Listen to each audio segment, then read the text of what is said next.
Press the bell icon on the YouTube app and never miss another update.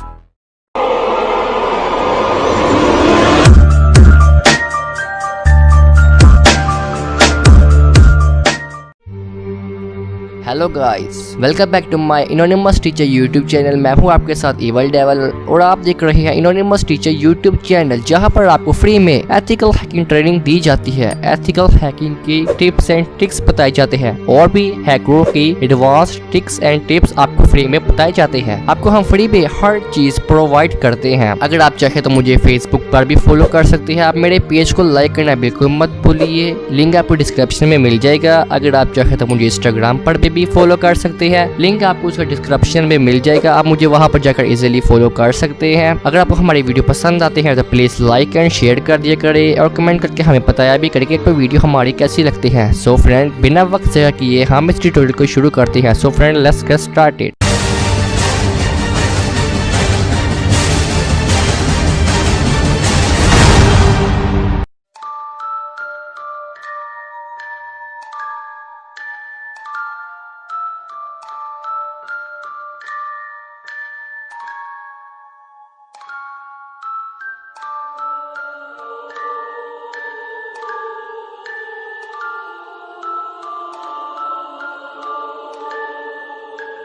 Hello guys, मैं welcome back to my anonymous teacher YouTube channel. मैं हूं आपके साथ evil devil और आज की इस वीडियो में हम प्लेटफॉर्म हैकिंग के बारे में बात करने वाले हैं। बेसिकली मैं आपको बता दूं कि ये जो हमारा एथिकल हैकिंग ट्रेनिंग का पार्ट जो 4 है, इसमें हम प्रैक्टिकल करने वाले हैं और बेसिकली कंप्लीट सीखने वाले हैं कि प्लेटफॉर्म हैकिंग होती क्या है। एक्चुअली देखिए, प्लेटफॉर्म हैकिंग सिस्टम हैकिंग को भी कहते हैं। मतलब प्लेटफॉर्म वो होता है जो कि आपका मोबाइल का ओएस होता है, विंडोज का ओएस होता है, मैक का ओएस होता है, लिनक्स का ओएस होता है। देखिए, बहुत से ऐसे ओएस ऑपरेटिंग सिस्टम होते हैं, इनको हम प्लेटफॉर्म कहते हैं। और सिस्टम हैकिंग वो होती है जो कि हम इन चीजों को हैक करते हैं। किस तरह से हैक करते हैं, सबसे पहले आप ये जान ले कि मैंने अपने पिछली वीडियो भी बताया है कि सिस्टम हैकिंग क्या होती है। What is system hacking? System hacking is itself way subject which consist of hacking the different software based technological system such as a laptop, desktop, etc.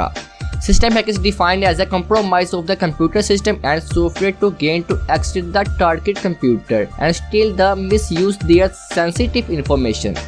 They are the malicious hacker that exploit the weakness in the computer system or network to gain unauthorized the access of its data or take illegal advantage of it. Friend, मतलब कि हम जो system पर attack करते हैं, hacking करते हैं, जो हैकर्स जो होते हैं इंफॉर्मेशन गेन करते हैं, उनके सिस्टम को अटैक करते हैं, हैक करते हैं, जो भी कुछ करते हैं वो एक्चुअली इलीगल एडवांटेज है। ठीक है, जब सिस्टम हैक हो जाता है हम उससे क्या क्या कर सकते हैं? हम उसकी इंफॉर्मेशन स्टील कर सकते हैं, सेंसिटिव इंफॉर्मेशन निकाल सकते हैं, कुछ भी हम निकाल सकते हैं उसके सिस्टम से, कुछ भी हम छेड़छाड़ कर सकते हैं। अगर आप पीसी को हैक करते हैं तो कुकीज को निकाल सकते हैं, इमेज को निकाल सकते हैं, वीडियो को निकाल सकते हैं। मतलब कि आप पूरा का पूरा एक सिस्टम के अंदर घुस के कुछ भी निकाल सकते हैं। और सिस्टम को हैक करने के लिए हमें सबसे पहले सिस्टम की वीकनेस निकालनी पड़ती है, फिर जाके उसके ऊपर अटैक करना पड़ता है उसके मुताबिक कि उसके अंदर कौन सी वीकनेस है, उसकी वीकनेस के ऊपर अटैक किया जाए। फ्रेंड, अब हम ये जानते हैं कि हैकर कैसे हैकिंग अटैक को परफॉर्म करते हैं। How to hacker perform system hacking? A hacker is able to hack the computer system because the hacker knows the actual work of computer system and software which is inside the system. For this, a hacker has information about the system, networking, and knowledge of other area related to computer science. Anyone who is using the computer and is connected to the internet is susceptible to the threat of malicious hackers.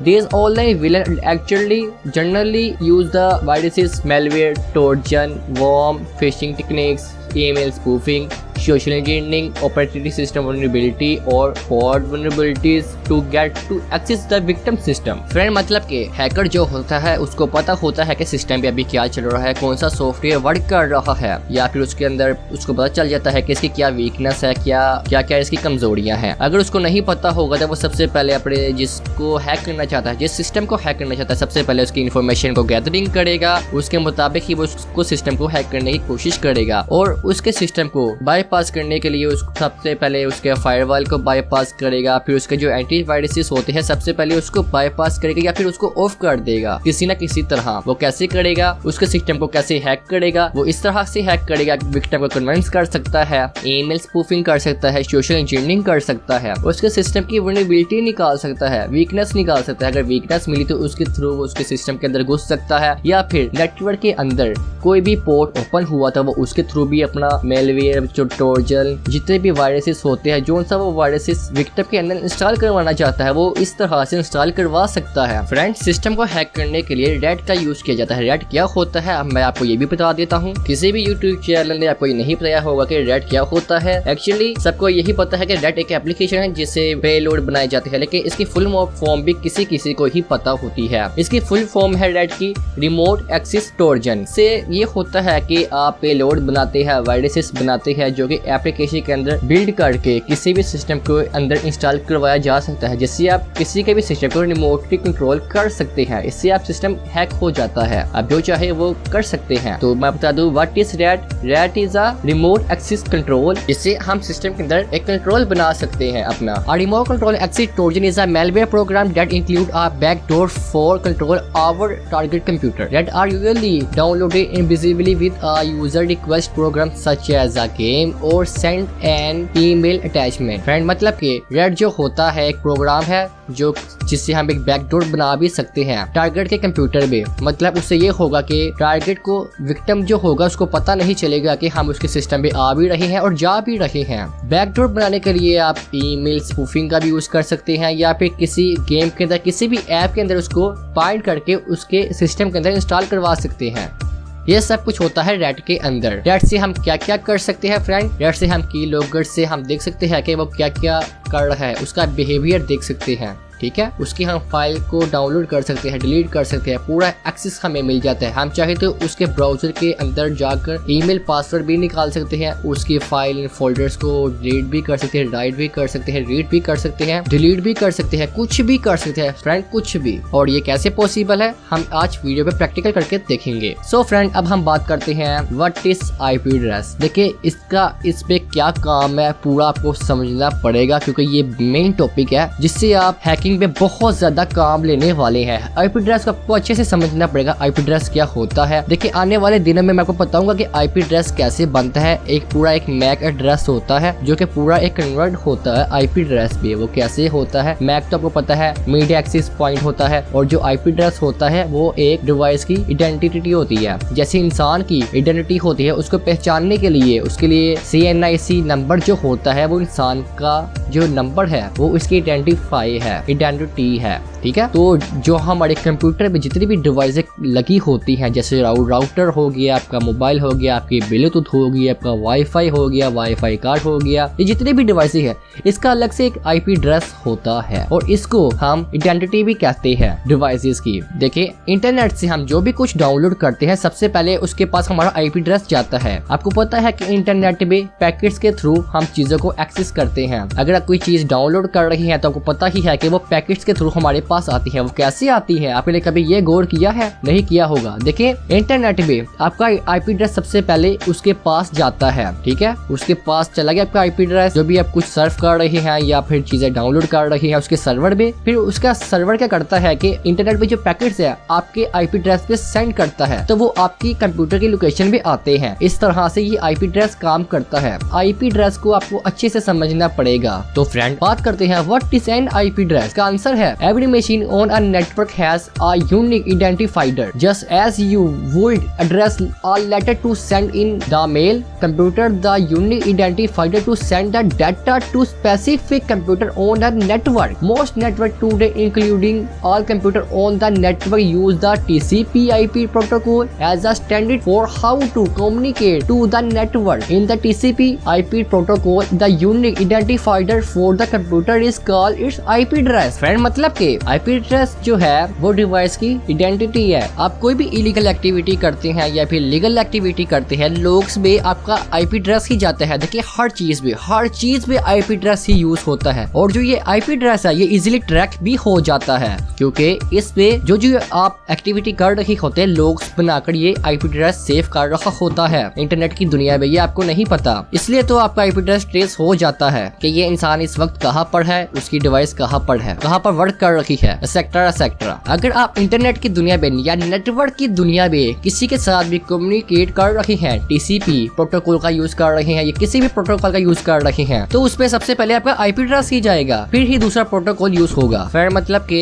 Communicate ऐसे होगा कि आपका IP address है और दूसरे system का IP address है। अगर उसको जिसका भी आईपी एड्रेस मिलेगा, उसकी फाइल सिस्टम जो इंटरनेट पे जो पैकेट्स के थ्रू जो डाटा जाता है वो उस आईपी एड्रेस पे जाएगा, और जो आईपी एड्रेस जिस डिवाइस का होगा, जिस सिस्टम का होगा, डाटा उसके पास ही जाएगा। लेकिन नेटवर्क में आप अगर man in the middle attack करेंगे, लेकिन आप ये चीजें नहीं समझेंगे, इसको छोड़े। मैं आपको आने वाली वीडियो में प्रैक्टिकल करके दिखाऊंगा, man in the middle attack, redirect करके दिखाऊंगा दूसरे आईपी एड्रेस पे, सेक्टर बहुत कुछ करके दिखाऊंगा। लेकिन मुझे आपको चाहिए सपोर्ट, लेकिन आप सपोर्ट बहुत कम करते हैं, लेकिन मैं मेहनत बहुत ज्यादा करता हूँ। तो मैं आपको बता दूं कि आईपी एड्रेस जो होते हैं 2 वर्जन के होते हैं। वो कैसे, चलिए मैं आपको बताता हूँ। There are 2 standard for the IP addresses. IP version 4 मतलब जिसको हम IPv4 बोलते हैं वो IP एड्रेस वर्जन 4 होता है, एंड IP एड्रेस वर्जन 6 जिसको हम IPv6 बोलते हैं, और ये 6 वर्जन होता है। All computers with IP address have an IPv4 addresses and many are starting to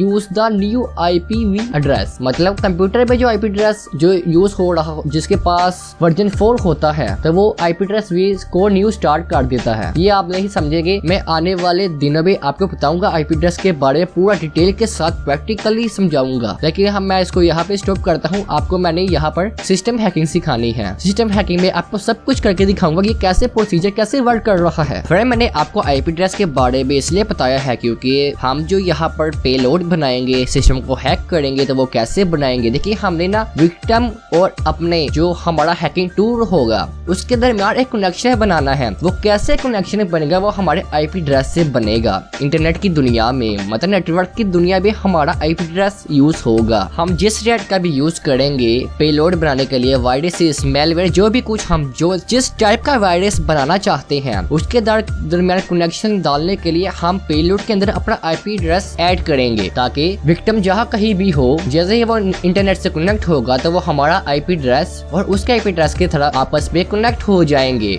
जिससे हमारा कनेक्शन बनेगा। और मैं आपको बता दूं यहाँ पे पोर्ट का भी यूज होगा। पोर्ट को मैं आपको समझा दूं कि पोर्ट क्या होता है। What is port? जैसा कि आप जानते हैं कि आपके सिस्टम के साथ जो भी आप यूएसबी कनेक्ट करते हैं, जिस पोर्ट से कनेक्ट करते हैं, या फिर ईथरनेट जो होता है, ये आपके सारे होते हैं पोर्ट, जिससे आप मतलब एक कनेक्शन बनाते हैं यूएसबी का, इंटरनेट का, वगैरह वगैरह। अगर हम इंटरनेट की दुनिया में पोर्ट का यूज करें, मतलब अगर आप किसी फाइल को शेयर करना चाहते हैं एनोनिमसली या फिर कुछ भी, मतलब किसी को अब पता ना चले, तब हम पोर्ट का यूज करते हैं। अगर हम रिमोटली कनेक्शन बनाना चाहते हैं या कुछ भी करना चाहते हैं, तो हमें पोर्ट को फॉरवर्ड करना होता है। फ्रेंड, मैंने पहले भी आपको बताया था कि पोर्ट जो होते हैं, हार्ड पोर्ट के नंबर जो है वो डिफाइंड है। जैसे कि HTTP जो पोर्ट होता है वो हमारे लोकल एरिया नेटवर्क में यूज होता है। मतलब हम कुछ भी अपने नेटवर्क के अंदर करना चाहते हैं, हम उस पोर्ट का यूज करेंगे। जैसे कि FTP जो होता है वो भी हमारे नेटवर्क के अंदर यूज होता है। अगर हम उस पोर्ट को फॉरवर्ड कर दें, तो हम आउट ऑफ जो नेटवर्क होगा, कहीं भी दूसरे नेटवर्क के अंदर अगर हम कनेक्ट हैं,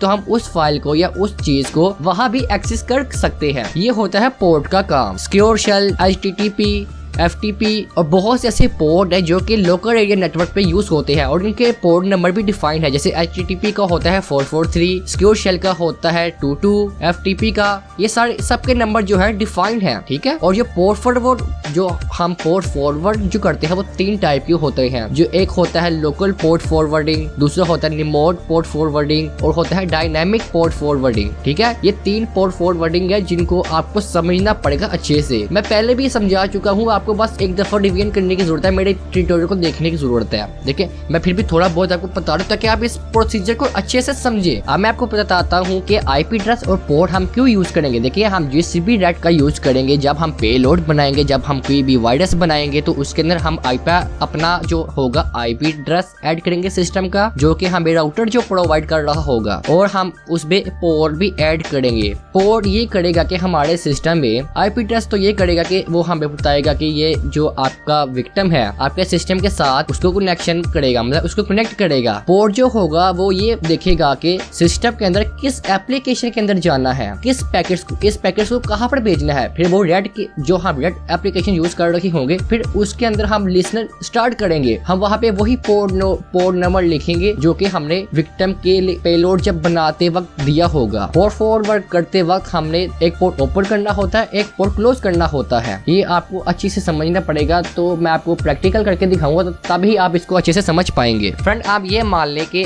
आपने रेड से एक पेलोड क्रिएट किया, मतलब एक वायरस बनाया और विक्टिम के मोबाइल पे आपने इंस्टॉल करवा दिया, और उसके अंदर आपने पोर्ट नंबर भी दे दिया और अपना IP एड्रेस भी दे दिया। जैसे ही विक्टिम अपने मोबाइल के अंदर या अपने सिस्टम के अंदर किसी भी प्लेटफॉर्म के अंदर उसको रन करेगा, तो ये होगा कि अगर आपने लिसनर स्टार्ट किया होगा अपने सिस्टम से, तो उसका ऐप ये करेगा कि उसके अंदर जो IP एड्रेस होगा तो आपके सिस्टम के साथ उसका IP एड्रेस लिंक हो जाएगा, मतलब कनेक्ट हो जाएगा। और जो हमारा पोर्ट होगा, जो भी हम कुछ करना चाहेंगे उसके मोबाइल के अंदर, तो वो पोर्ट हमारे लिसनर के अंदर स्टार्ट हो जाएगा। और पोर्ट ये करेगा कि जो भी कुछ वो काम एक्टिविटी कर रहा होगा उसके पैकेट्स के इंटरनेट के थ्रू हमें वो पैकेट्स आएंगे, और पोर्ट ये देखेगा कि हमने किस एप्लीकेशन के अंदर देने हैं, और जहाँ लिसनर लगा होगा स्टार्ट जिस एप्लीकेशन के अंदर, तो वहाँ पे पैकेट्स आएंगे। देन आप उसको काम पे ले पाएंगे जो भी कुछ आप एक्टिविटी कर रहे होंगे। तो दोस्तों चलते हैं अपने प्रैक्टिकल की तरफ। सो फ्रेंड मैं अपने यहाँ पर डेस्कटॉप पर आ गया हूँ। तो डेस्कटॉप पर मैं यहाँ पर अपने PC का यूज़ कर रहा हूँ। PC से आपको मैं मोबाइल को हैक करके दिखाऊंगा। देखिए मैंने आपको पहले भी कहा था कि जब मैंने स्टार्टिंग पर आपको ट्रेनिंग देनी शुरू की थी, तो मैंने आपको बताया था कि आपके पास वर्चुअलाइजेशन होनी चाहिए, मतलब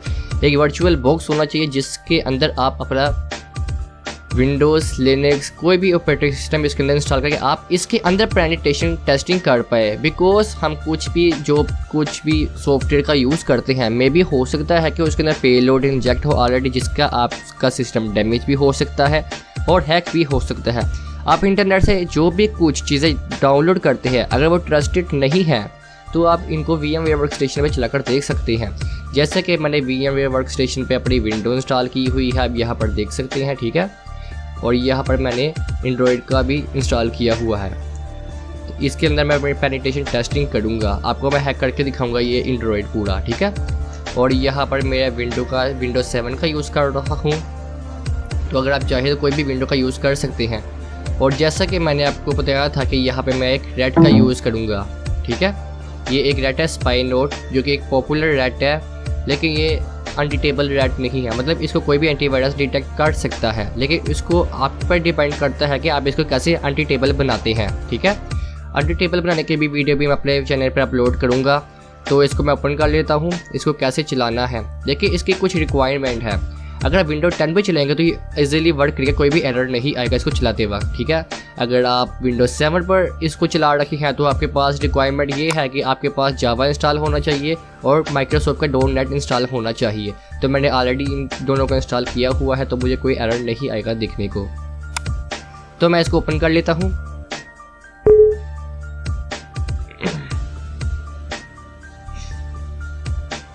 तो फ्रेंड ये ओपन हो गया है। देखिए इसके अंदर आप पेलोड बनाएंगे और एंड्रॉयड मोबाइल को रिमोटली कंट्रोल करेंगे, ठीक है। तो यहाँ पर बिल्ड क्लाइंट आपको नज़र आएगा, आप यहाँ से एक क्लाइंट पेलोड वायरस बना सकते हैं।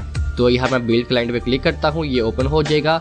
अब यहाँ पर एक एप्लीकेशन बनाएंगे जो कि एंड्रॉयड के अंदर इंस्टॉल करवाएंगे, जिससे उसका पूरा मोबाइल कंट्रोल हम यूज़ में लेकर आएंगे, ठीक है। तो यहाँ पर मैं क्लाइंट इन्फो में आता हूँ। सबसे पहले आप कोई भी एप्लीकेशन बना रहे हैं, मैं आपको बता दूँ कि आप कैसे उसके मोबाइल पे इंस्टॉल करवाएंगे। देखिए आप सोशल इंजीनियरिंग करेंगे उसके साथ, या फिर उसको कन्विंस करेंगे, या फिर उसको फुल बनाएंगे, या फिर आप उसको ये कह सकते हैं कि ये मैंने एक एप्लीकेशन बनाई है, इसको चेक करो, इंस्टॉल करके देखो कैसी बनी है। तो एग्जाम्पल के तौर पर यहाँ पर एक एप्लीकेशन बनाता हूँ, जैसे कि 3D गैलरी। मैंने यहाँ पर एक आइकॉन सिलेक्ट कर लिया, ठीक है। और यहाँ मैंने क्लाइंट का नेम दे दिया, मतलब एप्लीकेशन का नेम दे दिया 3D गैलरी, और यहाँ पे मैंने एप्लीकेशन का भी नेम दे दिया, और सर्विस नेम जो ऊपर नोटिफिकेशन भी चल रहा होगा वो यहाँ पर मैंने 3D गैलरी दे दिया। तो यहाँ पर मैं लिख देता हूँ 3D गैलरी ऑनलाइन। उसके बाद यहाँ पे एंड्रॉयड का कोई भी वर्जन लिख सकते हैं, तो यहाँ पर वर्जन 1 लिख लेता हूँ। उसके बाद डायनेमिक DNS पे जाना है। जैसा कि मैंने आपसे पहले कहा था कि आप अपने पेलोड के अंदर अपना IP एड्रेस और पोर्ट ऐड करेंगे, तो यहाँ पर आपका सिस्टम का IP एड्रेस ऐड होगा और पोर्ट भी वही ऐड होगा, ठीक है। तो IP एड्रेस अपने सिस्टम का कैसे निकालेंगे, तो उसके लिए आप अगर विंडो यूज़ कर रही हैं तो आप CMD ऑन करें, कमांड को ऑन करें। यहाँ मैंने CMD ऑन किया। जैसा कि आप लिनक्स के अंदर अपना IP एड्रेस डिवाइसों को देखने के लिए ifconfig टाइप करते हैं, लेकिन यहाँ पर हम कमांड लाइन का यूज़ कर रहे हैं, तो यहाँ पर हम ipconfig लिखेंगे, ipconfig। इससे हमारे जितने भी डिवाइसेस कनेक्ट होंगे उसका ये IP एड्रेस बताएगा। तो यहाँ पर देख सकते हैं ईथर अडाप्टर लोकल एरिया, मतलब ये हमारा जो अभी नेटवर्क चल रहा है, हमारा जो वर्जन P4 है ये हमारा IP एड्रेस है। ये देखिए IPv4, जैसा कि मैंने आपको पहले बताया था ये वर्जन P4 है। ये हमें एक राउटर ने हमें IP एड्रेस प्रोवाइड किया है।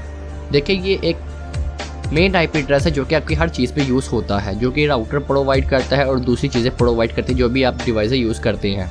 तो यहाँ पर IP एड्रेस दिया गया है, मैंने ऑलरेडी यहाँ पर टाइप किया हुआ है, ठीक है।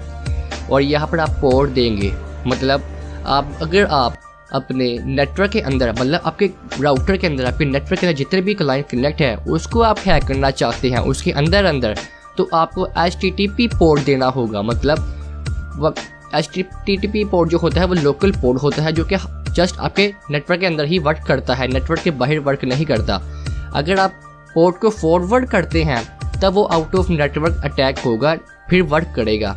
तो मैं अभी यहाँ पर आपको अपने नेटवर्क के अंदर हैक कर दिखाऊंगा, ठीक है। यहाँ पर HTTP मैंने पोर्ट टाइप कर दिया है 443, देन इसको मैं ऐड कर देता हूँ।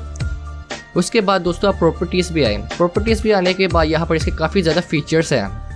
आप इससे वाईफाई को वॉल लॉक भी कर सकते हैं, CPU का भी वॉल लॉक कर सकते हैं। अगर सिलेक्ट करते हैं तो ये उसके अंदर बिल्ड करेगा इसको भी, लेकिन मैं इसको इतनी परमिशन नहीं दूंगा। अगर उसका मोबाइल रूट है तो बहुत अच्छा होगा, क्योंकि ये रूट परमिशन भी आपसे मांगेगा, तो अलाउ करेगा तो वो रूट से भी एक्सेस कर पाएगा। रूट से ये होगा कि आप उसे कीलॉगर से चेक कर पाएंगे कि वो क्या क्या टाइप कर रहा है, कौन से अकाउंट को यूज़ कर रहा है, बहुत कुछ कर सकते हैं। यहाँ पर आप देख सकते हैं, लेकिन मैं यहाँ पर जस्ट एप्लीकेशन को, आपने जस्ट ये मेन चीज़ का ध्यान रखना है कि जब आप किसी को भी ये पेलोड बनाकर सेंड करें तो आपने हाइड एप्लीकेशन पर टिक मार्क रखना है, और यहाँ पर सर्विस फोरग्राउंड, मतलब आपकी उसकी मोबाइल की बैकग्राउंड में ये पेलोड चल रहा हो, कभी भी स्टॉप ना हो, ताकि आपका कनेक्शन आपके सिस्टम के साथ बना रहे।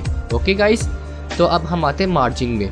देखिए मार्जिंग ये वो है, अगर आप किसी ऐप के अंदर अपना वायरस बिल्ड करके किसी को देना चाहे तो आप वो भी कर सकते हैं। तो वायरस ऐड करने के लिए यहाँ मैं मार्जिंग पे टिक मार्क करता हूँ। उसके बाद यहाँ मैं ऐप सिलेक्ट करता हूँ जिस पे आप बिल्ड करना चाहते हैं इस वायरस को। तो मैंने एक इंटरनेट से एक 3D गैलरी डाउनलोड की हुई है, ताकि मैं विक्टिम को कन्विंस कर पाऊँ कि ये मैंने गैलरी बनाई है, चेक करे कैसी गैलरी है, ठीक है। तो विक्टिम इसको ज़रूर चेक करेगा।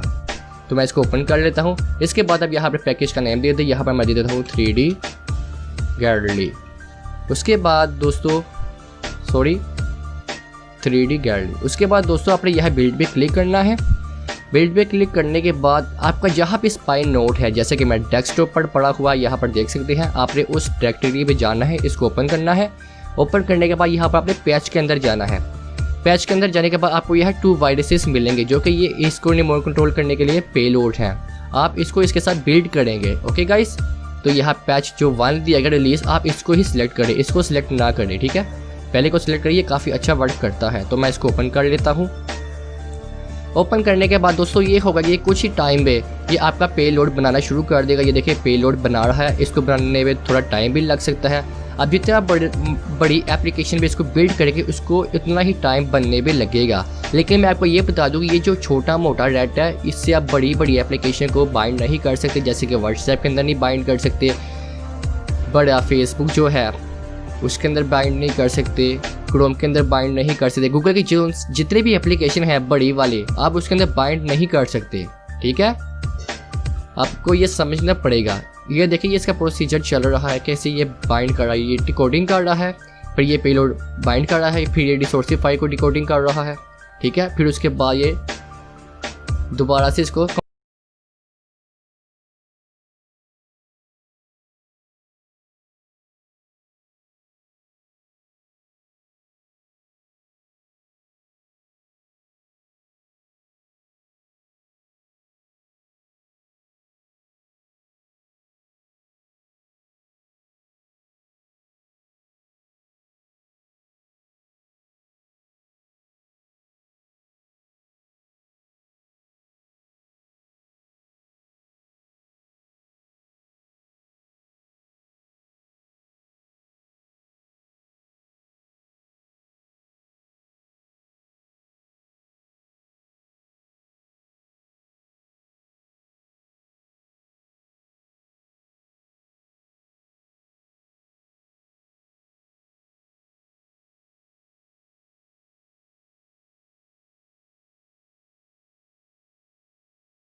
USB अपने इस वर्चुअल बॉक्स के साथ कनेक्ट कर देता हूँ।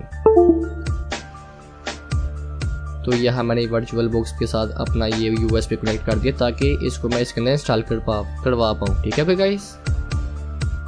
तो यह मैंने ये SD कार्ड ओपन किया, देखिए ये है पेलोड जो कि हमने बनाया है। अब मैं इसको ओपन करूँगा, इसको इंस्टॉल करवाऊँगा इस एंड्रॉयड मोबाइल पे।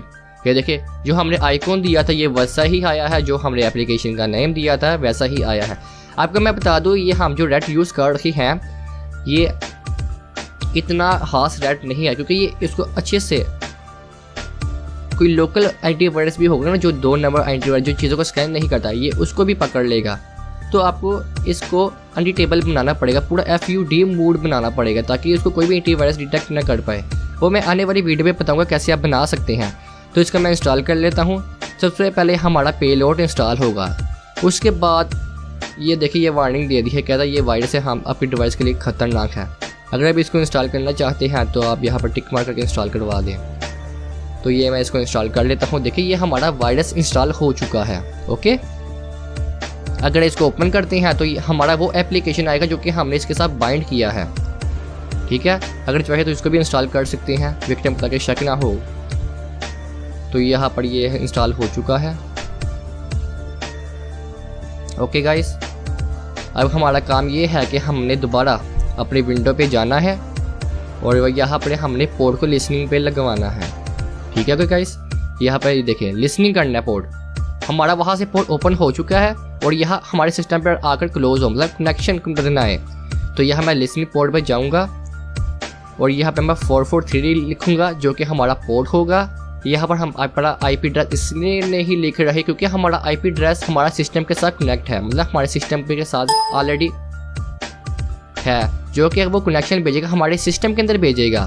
देखिए ये जो हमारा वायरस इसके अंदर इंस्टॉल हो चुका है ये कनेक्शन बना रहा है हमारे सिस्टम के अंदर, और जो पोर्ट है हमारे इस एंड्रॉयड मोबाइल पे जो हमने ऐड किया है वो पोर्ट बनाएगा इस डेट के अंदर, मतलब IP एड्रेस जो कनेक्शन देगा हमारे सिस्टम तक देगा, पोर्ट जो होगा इस डेट के अंदर तक देगा कि इसको इधर तक कंट्रोल लाया जाए, ठीक है।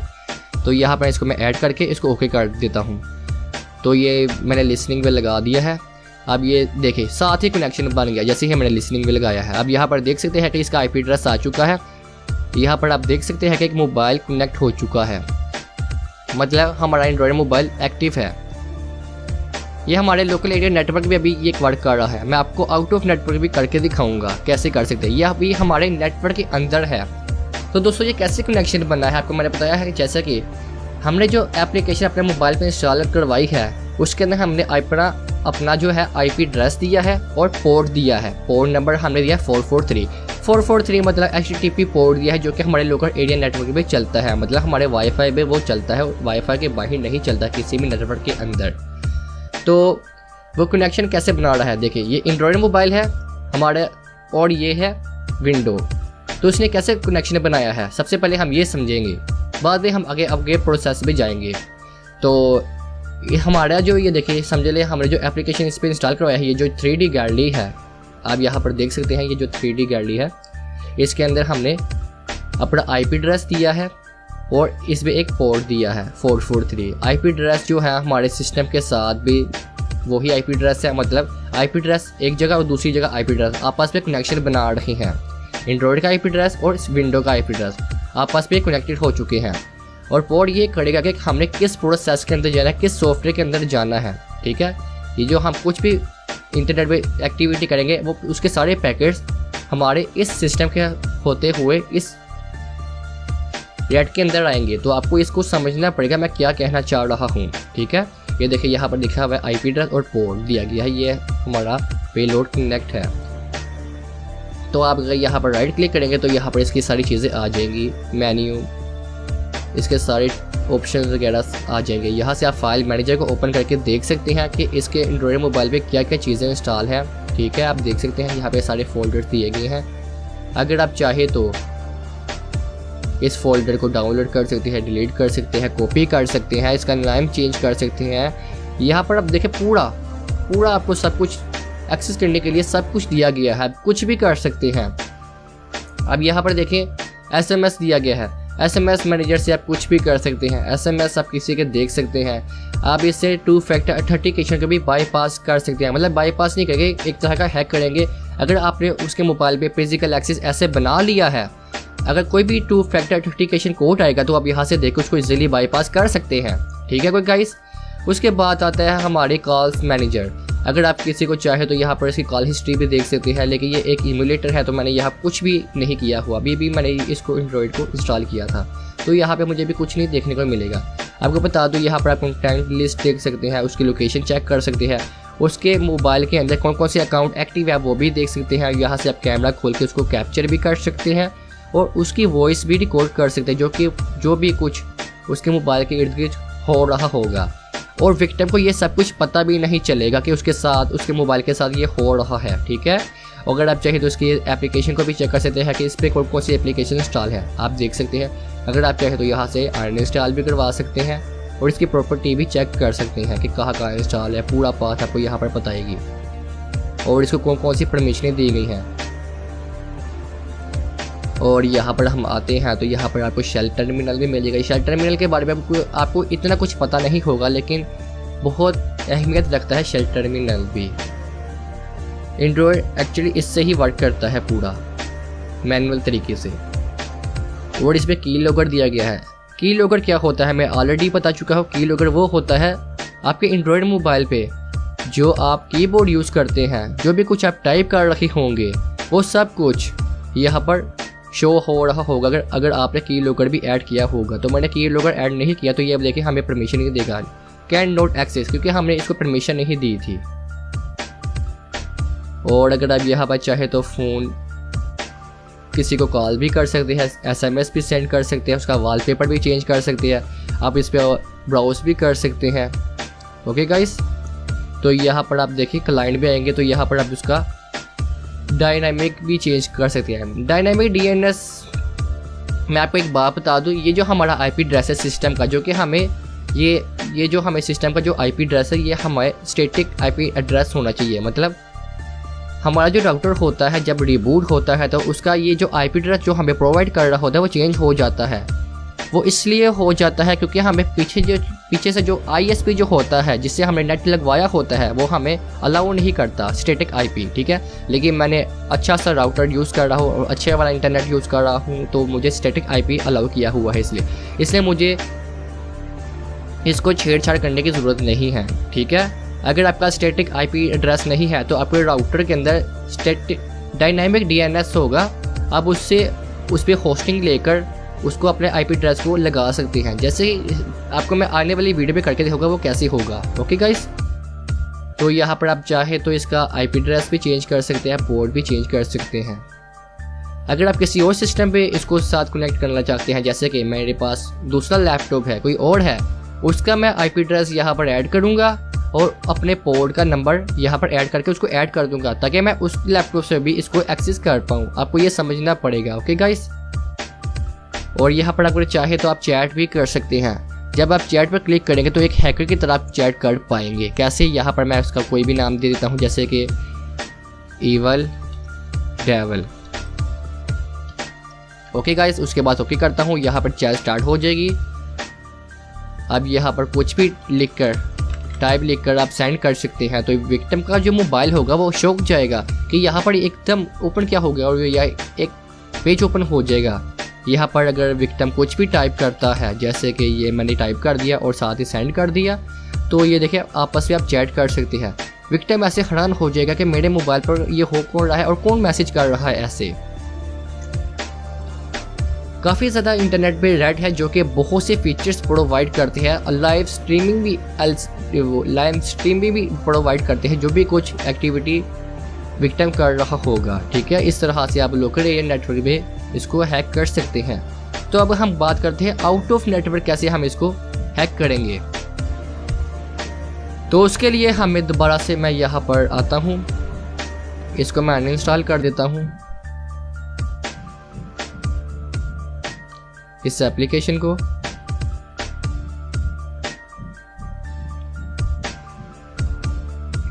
ताकि हम इस पे अब आउट ऑफ नेटवर्क अटैक कर पाएं। सो गाइस, अब हम बात करते हैं कि हम आउट ऑफ नेटवर्क कैसे अटैक कर सकते हैं। मतलब हमारा जो विक्टिम है, जिसका मोबाइल है आप या फिर सिस्टम, उसका प्लेटफॉर्म, जो भी कुछ आप हैक करना चाहते हैं, वो आपके नेटवर्क के अंदर ऐड नहीं है और ना ही वो वाईफाई यूज़ करता है। अगर वो चाहे तो सिम का नेटवर्क भी यूज़ कर रहा हो, तो उसके दरमियान कनेक्शन कैसे बनाएंगे। देखिए वो आपकी नेटवर्क के अंदर ऐड नहीं है, तो उसके लिए हमें पोर्ट को फॉरवर्ड करना होता है इंटरनेट पे। ठीक है, पोर्ट फॉरवर्ड करेंगे तो उसके दरमियान और अपने दरमियान एक कनेक्शन बना पाएंगे ताकि हम उस विक्टिम के मोबाइल को कंट्रोल कर पाए। बेसिकली पोर्ट फॉरवर्ड जो होता था दूसरी चीज़ों के लिए यूज़ होता था, लेकिन हैकिंग की दुनिया में विक्टिम और हैकर के दरमियान एक कनेक्शन बनाने के लिए यूज़ होता है। पोर्ट फॉरवर्डिंग बेसिकली फाइलों को शेयर करने के लिए यूज़ होता था। सीसीटीवी अगर आप किसी और मुल्क में बैठे हैं फुटेज देखने के लिए तब यूज़ करते थे। बहुत सी चीज़ों के लिए पोर्ट फॉरवर्ड किया जाता था। लेकिन हैकर जो होते हैं एक विक्टिम और हैकर के दरमियान का कनेक्शन बनाने के लिए पोर्ट को फॉरवर्ड करते हैं। अगर वो आउट ऑफ नेटवर्क हो, मतलब उसके नेटवर्क के अंदर विक्टिम ना हो, तो पोर्ट फॉरवर्ड कैसे करेंगे। देखिए पोर्ट को फॉरवर्ड करने के बहुत से मेथड हैं, बहुत से ट्रिक्स एंड टिप्स हैं। कुछ वेबसाइटें हैं जो कि पोर्ट फॉरवर्डिंग के काम आती हैं, कुछ VPNs हैं जो कि पोर्ट फॉरवर्डिंग करते हैं लेकिन ये पेड होते हैं, या फिर अपना खुद का VPN बनाकर भी पोर्ट फॉरवर्ड कर सकते हैं। वो कैसे मैं आने वाली वीडियो भी ये सब कुछ करके दिखाऊंगा, तो आपने मुझे फॉलो करके रखना है। तो इस वीडियो में मैं अपने राउटर से पोर्ट को फॉरवर्ड करके दिखाऊंगा।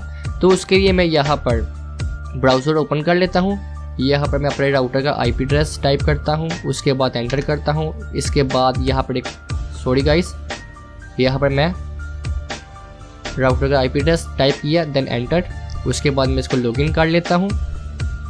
लॉगिन करने के बाद फ्रेंड यहाँ पर आपने देखिए, मैं आपको ये बता दूँ कि अगर आप TP-Link का यूज़ कर रहे हैं, टेंडा का यूज़ कर रहे हैं, हर किसी का मेथड अलग अलग है।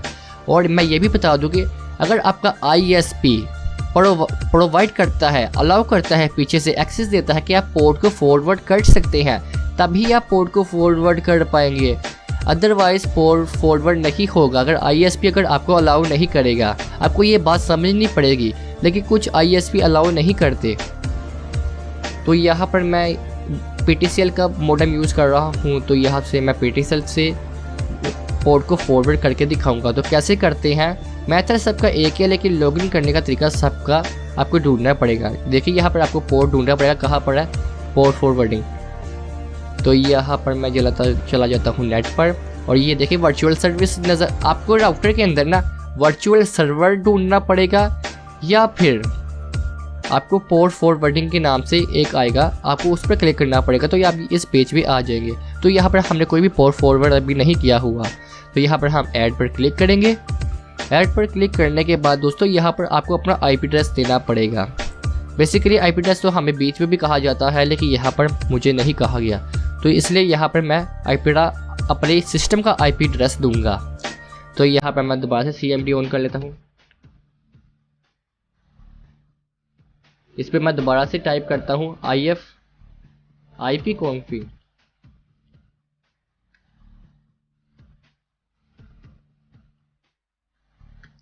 तो यहाँ पर मैं इसका अपना IP एड्रेस टाइप कर दूंगा।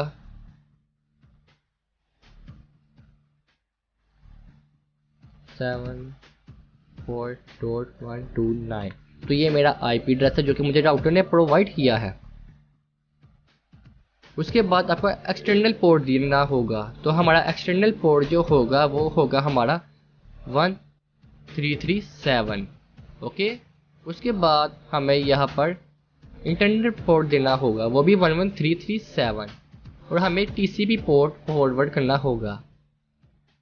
और यहाँ पर हमें एक और पोर्ट फॉरवर्ड करना होगा 1334, और यहाँ पे भी हमें 1334 लिखना होगा, ताकि ये देखिए एक्सटर्नल पोर्ट जो होगा वो ओपन हो रहा है और इंटरनल पोर्ट यहाँ पर आकर क्लोज हो रहा है। तो हमें यहाँ पर UDP को पोर्ट फॉरवर्ड करना होगा। उसके बाद यहाँ पर हम अप्लाई कर देते हैं। ओके गाइस, तो इस तरह से किसी को भी इस तरह से पोर्ट को फॉरवर्ड कर सकते हैं।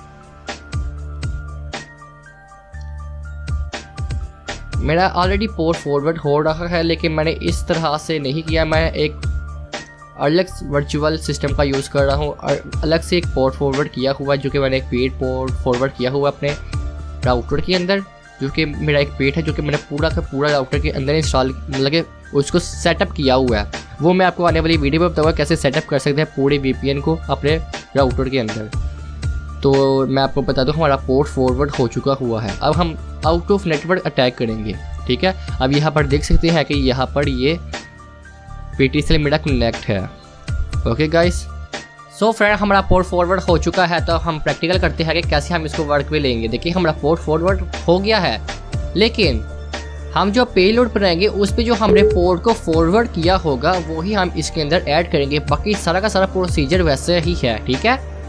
तो यहाँ पे मैं दोबारा से एक क्लाइंट बिल्ड कर लेता हूँ। तो यहाँ पर मैं दोबारा से एक इमेज को सिलेक्ट कर लेता हूँ। उसके बाद मैं नेम यही रहने देता हूँ 3D गैलरी, वर्जन सब कुछ वैसे ही। उसके बाद डायनेमिक भी आता हूँ। डायनेमिक DNS पे आने के बाद यहाँ पे मैंने अपना IP एड्रेस दिया। उसके बाद मैंने अपना पोर्ट दे दिया, ठीक है। ओके गाइस, उसके बाद मैंने ऐड कर दिया। अगर आप चाहे तो 443 भी दे सकते हैं।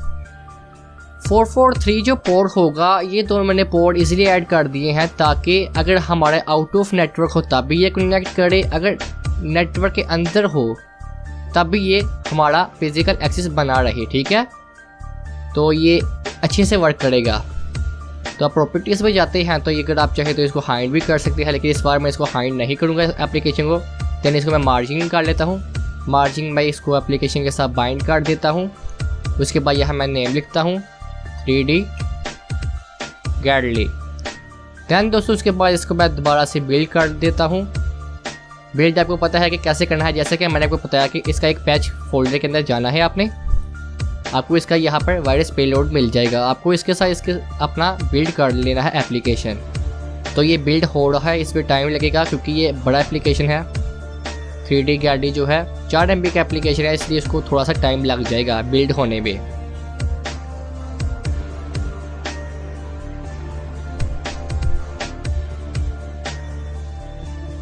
तो इसको हम होने देते हैं। हम अपने एंड्रॉइड की तरफ चलते हैं।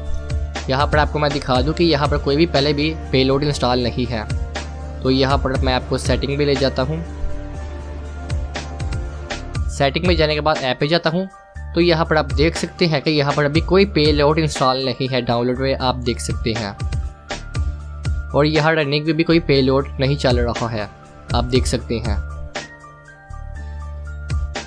ओके गाइस, तो अब हम दोबारा विंडो पे जाते हैं, हमारा पेलोड बना है कि नहीं। तो ये अभी बन रहा है, इसको हम बनने देते हैं। फ्रेंड मैं आपको बता दूं कि मैं अपनी वीडियो के अंदर बहुत ज़्यादा हार्ड वर्किंग करता हूं। देखिए मैंने आज तक किसी ने भी आपको इस तरह से पूरा का पूरा एक्सप्लेन करके साथ साथ प्रोसीजर किसी ने भी आज तक नहीं बताया होगा जो कि मैंने आज आपको बताया है। लेकिन आप सपोर्ट नहीं करते हैं, इसलिए मुझे अपना चैनल छोड़ना पड़ेगा।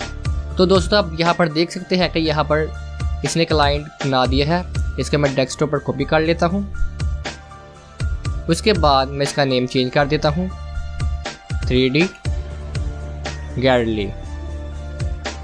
ध्यान दोस्तों, इसको मैं अपने सिस्टम पे कॉपी कर लेता हूँ।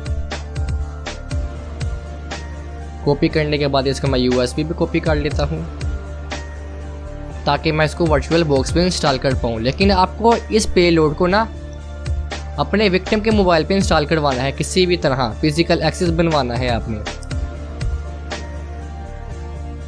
तो यहाँ पर मैं आया, यहाँ पे मैंने USB को यहाँ से कनेक्ट किया, तो यहाँ पर ये USB ओपन हो गई। तो यहाँ मैं 3D गैलरी को ओपन कर लेता हूँ, इसको मैं इंस्टॉल करता हूँ।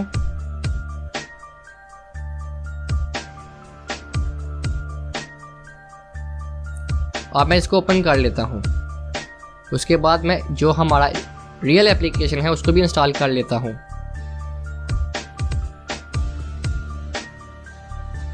फ्रेंड, हमारा एप्लीकेशन जो है वो इंस्टॉल हो चुका है सक्सेसफुली। ओके गाइस, तो अब हम दोबारा विंडो पे चलते हैं। हम अपना जो पोर्ट है उसको लिसनिंग में लगाएंगे। तो इसको मैं ओपन करता हूँ, ये ऑलरेडी ओपन है, सॉरी गाइस, नीचे। इसको मैं यहाँ से क्लोज करता हूँ और अब हम लिसनिंग पोर्ट भी लगाएंगे। लिसनिंग पोर्ट भी मैंने ऑलरेडी लगाया हुआ है, 443 पोर्ट डाला हुआ है और 1337। ओके गाइस, उसके बाद मैं ओके करता हूँ। ओके करने के बाद देखिए यहाँ पर ये कनेक्शन बनेगा, लेकिन इस पर काफ़ी टाइम लग सकता है। देखिए कनेक्शन बन गया। आप यहाँ पर देख सकते हैं कि ये आउट ऑफ नेटवर्क है। यहाँ पे पोर्ट जो चल रहा है 113 है, जो कि TCP UTP इस पे जो पोर्ट हमने ऐड किया है, यहाँ पर अभी TCP पोर्ट एक्टिव है। ओके गाइस, ये देखिए ये कनेक्शन इसने बना दिया हुआ है, ये आउट ऑफ नेटवर्क अटैक है। सो फ्रेंड, आप देख सकते हैं कि इसने कनेक्शन बना दिया हुआ है। तो ये कनेक्शन कैसे बना है अब हम ये समझेंगे। आउट ऑफ नेटवर्क को भी हम इजीली इसी तरह से समझेंगे जैसे कि हमने पहले समझा था।